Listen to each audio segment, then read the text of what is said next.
ভারতের প্রতিরক্ষামন্ত্রী রাজনাথ সিং এর সাম্প্রতিক মন্তব্যে ঢাকায় কূটনৈতিক অঙ্গন বেশ সরগরম হয়ে উঠেছে। তিনি বলেছিলেন, বাংলাদেশের প্রধান উপদেষ্টা ডক্টর মোহাম্মদ ইউনূসের উচিত তার শব্দচয়ন ও বক্তব্যে সংযত থাকা।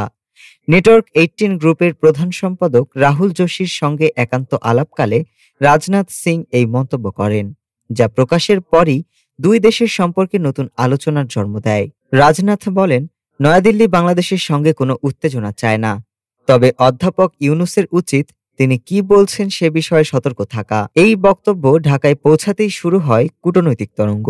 বাংলাদেশ পররাষ্ট্র মন্ত্রণালয় দ্রুত প্রতিক্রিয়া জানিয়ে জানায়, রাজনাথ সিং এর মন্তব্য ভুল এবং কূটনৈতিক শিষ্টাচার বিরোধী। তাদের মতে এ ধরনের মন্তব্য দুই দেশের সম্পর্কে ইতিবাচক পরিবেশ তৈরিতে সহায়ক নয়।